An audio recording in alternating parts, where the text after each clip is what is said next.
y en a vraiment partout. Regardez voir, ça passe à travers la pierre carrément. Tiens, Gilles. Fais pas de bruit. Mika? Mika? Oh putain. Ah, vas-y, viens. Bouge, bouge, bouge, bouge, bouge.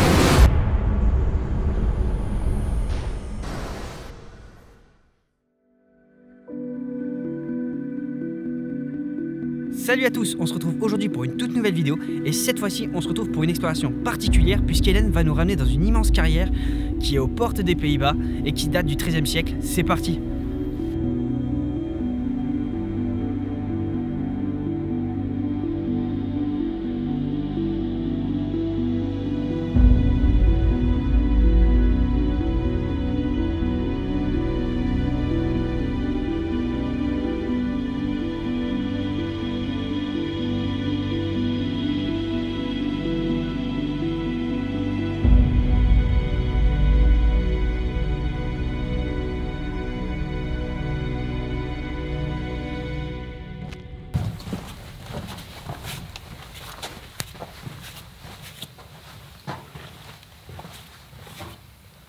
Ah oui, d'accord, on est en plein dedans là.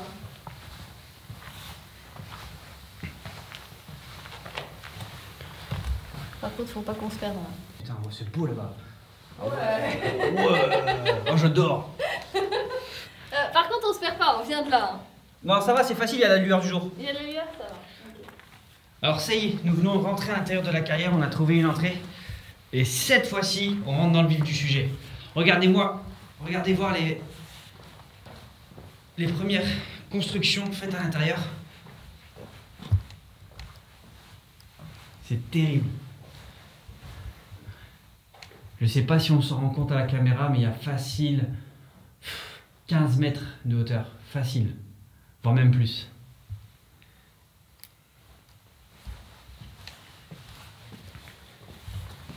Ça tourne.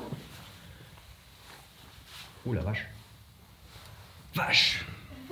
Mais clé-moi pas non plus, hein. On se perd pas. C'est facile, il suffit de longer le mur pour le moment. Ouais. Je sais pas de quand ça date ça, mais à mon avis c'est plus nouveau ça. Les murs en briques comme ça. Je t'ai jamais vu ici. Putain, on pourrait faire des murs d'escalade. Mais trop. Regardez voir les poutres de soutien que vous avez au plafond pour la structure, qui servent vraiment de structure des galeries. C'est incroyable. Ah, je t'ai jamais vu ici. J'ai jamais vu des murs comme ça.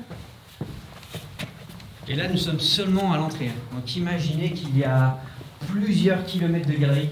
200. 200 exactement, c'est énorme.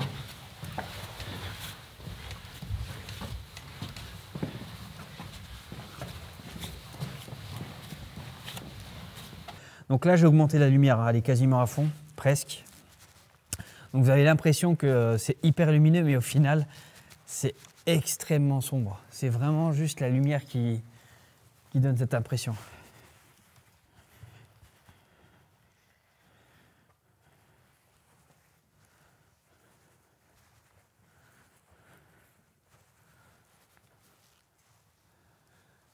Il faut savoir une chose sur cette mine, c'est qu'elle date d'avant le XIIIe siècle. Il y a comme une plaque, on dirait ici. Il n'y a rien d'écrit dessus. Donc, vous voyez vraiment la forme des blocs qu'ils ont enlevés à chaque fois au mur. C'est pour ça que vous avez des formes de rectangles. En fait, ils enlevaient par bloc, pardon. Et c'était des blocs qui servaient justement à faire des constructions. Ou alors, ils rendaient ça en forme de poudre, sous forme de poudre. Et ils s'en servaient pour faire une sorte de ciment pour faire des bâtiments, des maisons, des choses comme ça à l'époque. Alors, il faut savoir aussi que ça a servi à faire les remparts de Maastricht, en fait. Ils se sont servis dans cette carrière-ci. Mais vous voyez, c'est immense. Hein. Vous voyez la taille d'Hélène. Et encore là, on est sur une galerie où le plafond n'est pas si haut que ça, comparé aux autres. C'est impressionnant.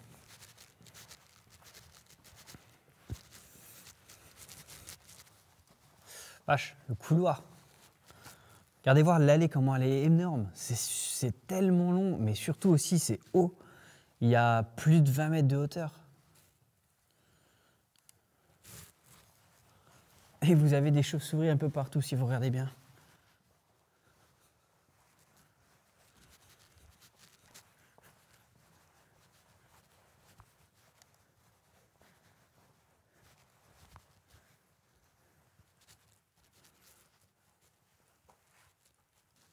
Donc là, on ressent un peu l'esprit du bunker que j'avais fait à l'époque, tout seul. C'est très simple. Pas de réseau. Et s'il y a une panne de lumière, c'est impossible d'en ressortir. Ou alors, il faut vraiment avoir de la chance au bout de quelques heures. J'ai presque plus de batterie sur ma frontale. Merci de me rassurer. On n'a pas de lumineux, ça va aller.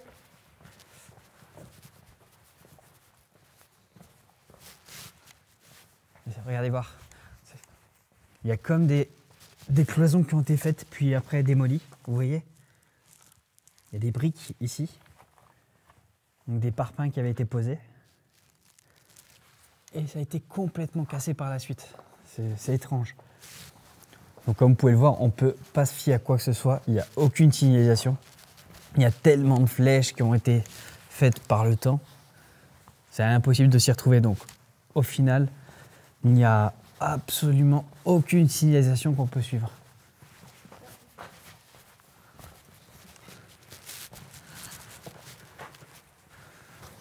Regardez voir comment c'est étrange.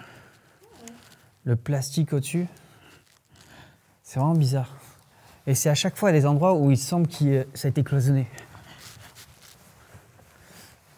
On retrouve la même chose que tout à l'heure en fait, vous voyez. Ouais, c'est un mur. Hein. C'est vraiment bizarre. Hein. Ça a été cloisonné. Pourquoi?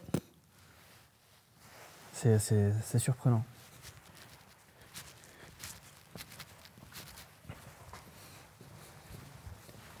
T'as l'impression que ça s'arrête jamais, quoi. Bon, en même temps, il y a 200 km de galerie, c'est énorme, mais c'est incroyable.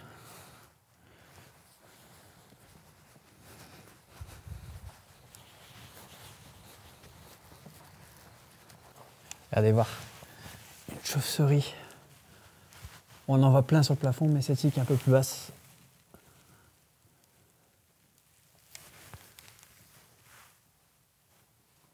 On va zoomer un petit peu, comme ça vous voyez, pour vous rendre compte. Mais il y en a vraiment partout. Bon, en même temps, c'est normal. Hein. Il fait extrêmement sombre, à l'abri. Et c'est la période d'hibernation. En plus.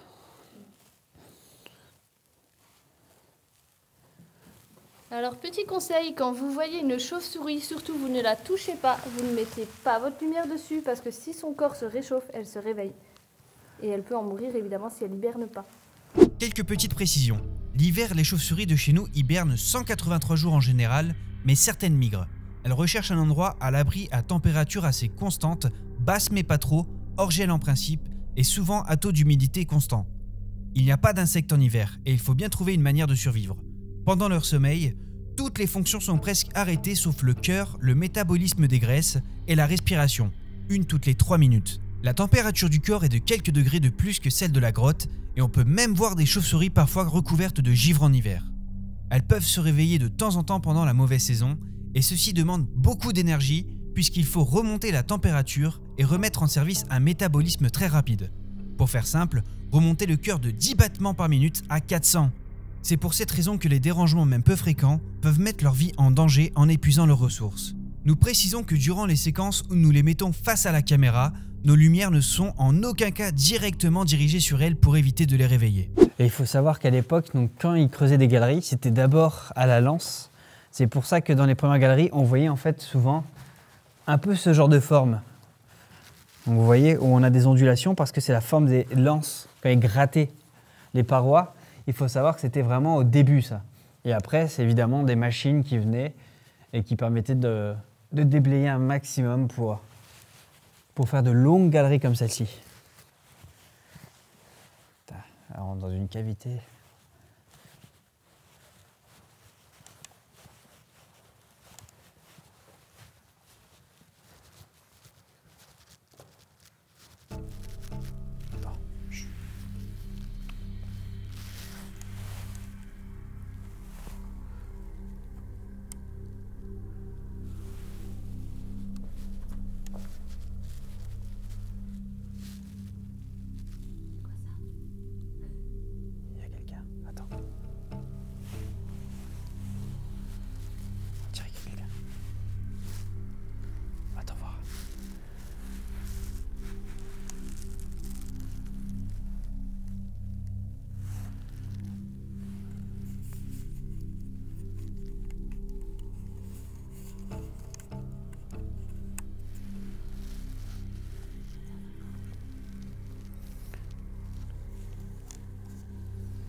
En night shot, pour être sûr.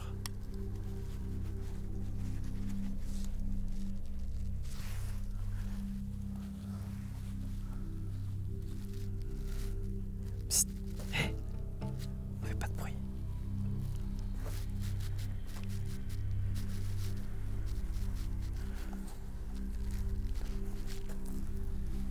Je sais pas si vous le voyez à la caméra, mais la lumière, juste là à gauche.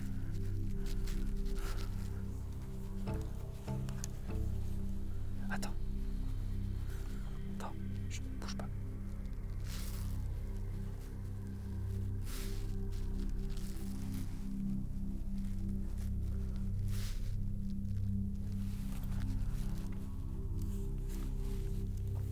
Non, c'est bon, c'est de la... c'est la lumière du jour. Putain. Je remets la lumière, attends, parce que on voit rien du coup. Ah bah voilà, petit coup de flip. Il y en a une qu'on entendait moins bizarrement. C'est un puits ?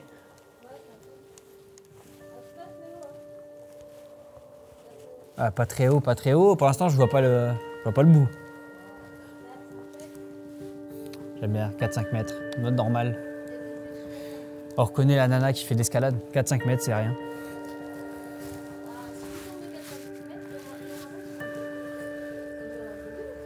Au moins, ça vous donne une idée d'où est-ce qu'on descend. Regardez voir.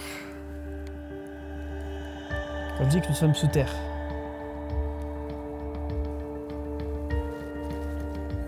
Et il y a juste 4-5 mètres. Dès que je suis en train de glisser, je te jure que je sens que je glisse.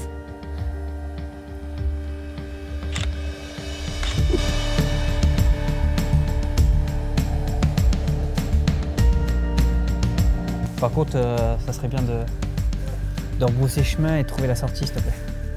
Parce que là, on s'est pas mal enfoncé. Ça fait pas mal de temps qu'on est dedans. Ah oui, la cavité là, ouais, on la reconnaît. Donc là, on va essayer de retrouver la sortie.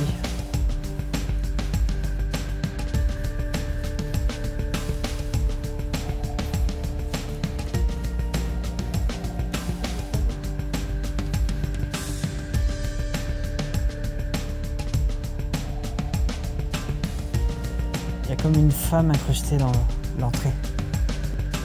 Par contre, j'ai ma lumière qui commence à faire des siennes. La batterie qui commence à baisser. Donc on va pas tarder non plus.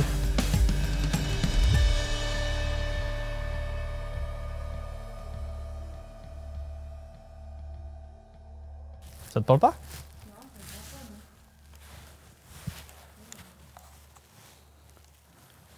Ça me parle pas du tout.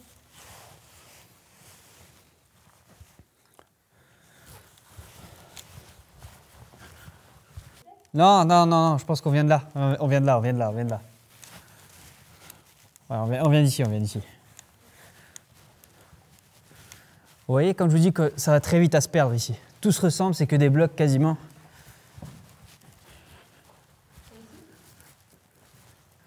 Vas-y, tente.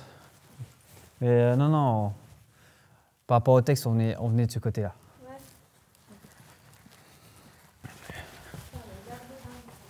Quoi? Le labyrinthe, quoi. Ouais. Ah, c'est un labyrinthe, hein, clairement.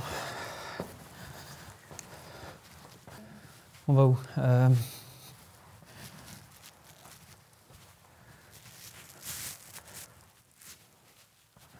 C'est par où? Pardon? Franchement, je sais pas. Je sais pas parce que la petite pièce, on n'a pas vu. On l'a pas vu en passant. Ouais, attends. Je fais plus de lumière parce que...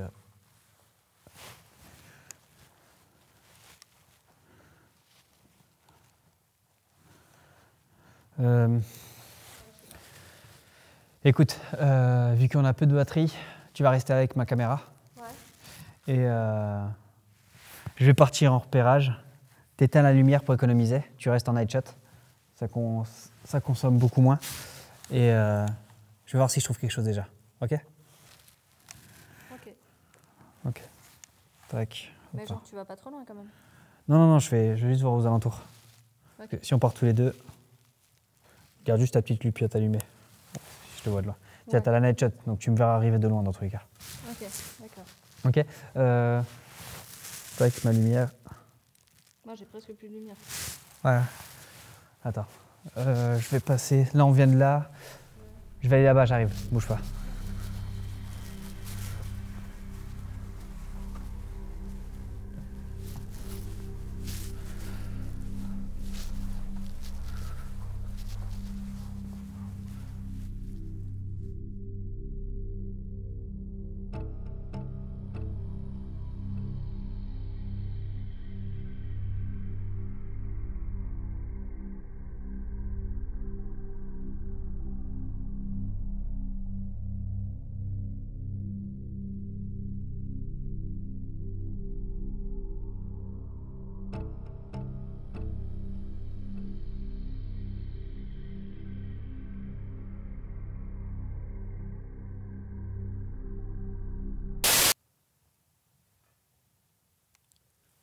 Mika?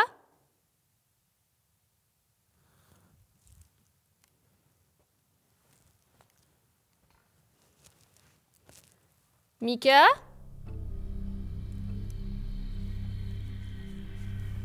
Putain, merde.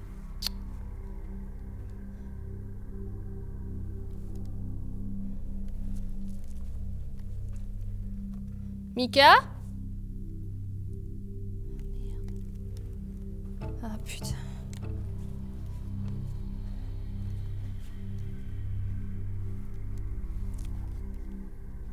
Mika?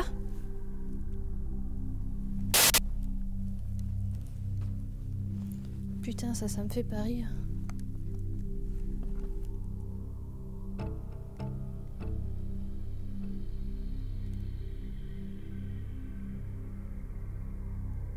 Putain, j'entends rien. Mika?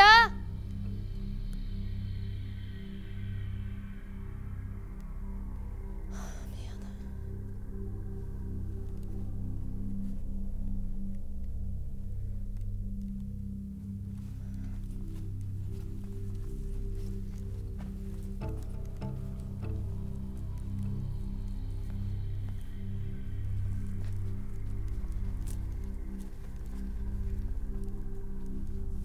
Putain, j'ai presque plus de batterie en plus.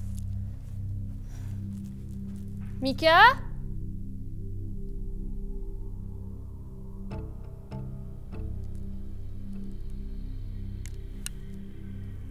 Ah putain, t'es là.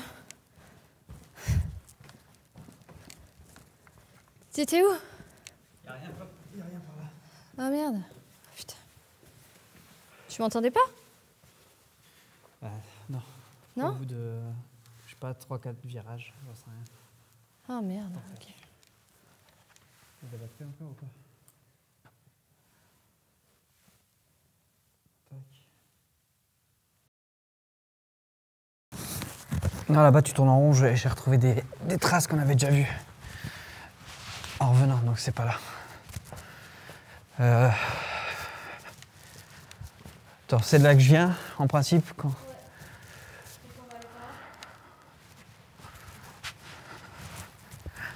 Attends, tranquille, on doit pas être très loin.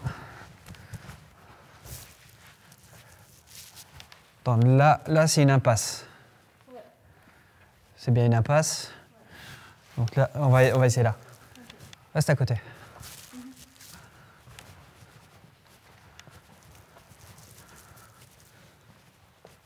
me dit rien, hein. Attends, on va monter.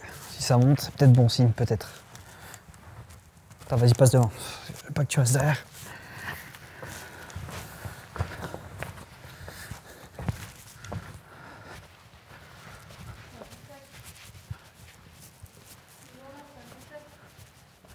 Putain. Chier.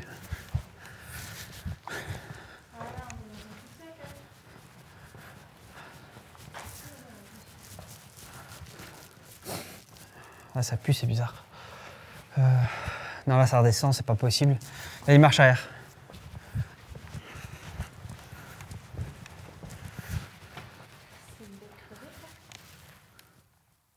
Oh putain.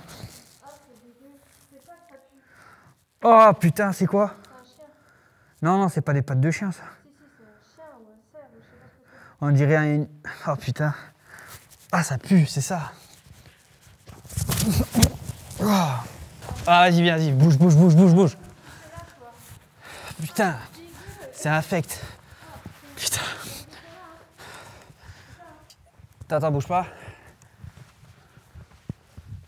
Non, je croyais qu'il y avait de la lumière.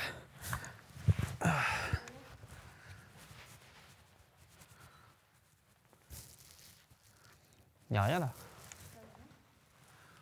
Je pensais que c'était bon signe. Attends, bouge pas. Quoi?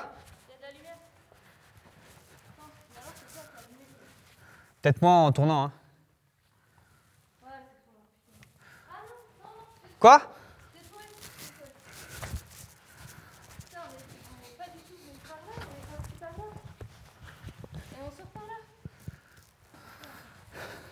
Putain, il fait quasiment nuit quoi. Heureusement qu'on est sorti maintenant hein, parce que Bah ouais, s'il fait nuit, tu vois plus rien. Ça y est, cette exploration touche à sa fin, j'espère qu'elle vous aura plu. En tout cas, elle nous aura réservé pas mal de surprises et pas mal d'angoisses. Mais j'espère que vous avez été jusqu'au bout. À l'heure où je vous parle, je viens seulement de terminer le montage et je m'apprête seulement à faire le rendu final pour la poster sur YouTube. Mais en tout cas, elle était extrêmement longue à monter du fait que ce soit une mine et que ça peut être linéaire. Mais il s'y est passé en tout cas beaucoup de choses et nous sommes passés par pas mal d'émotions. Une énorme surprise arrivera courant janvier. Je n'en dis pas plus, mais croyez-moi, ça en vaut la chandelle. Un énorme youtubeur ainsi qu'un troisième youtubeur qui était aussi un ami viendront participer à un tournage qui s'annonce juste extrême. Plus de 3 jours et 3 nuits de tournage, vous allez voir, c'est juste incroyable. Pour avoir un peu plus de nouvelles et pour avoir quelques teasings, vous pouvez nous rejoindre sur les réseaux sociaux qui seront juste dans la description. Donc que ce soit sur Instagram, sur Facebook ou même sur Twitter. Nous sommes énormément présents, nous laissons pas mal de stories. Je vous dis à la prochaine. Allez, salut tout le monde.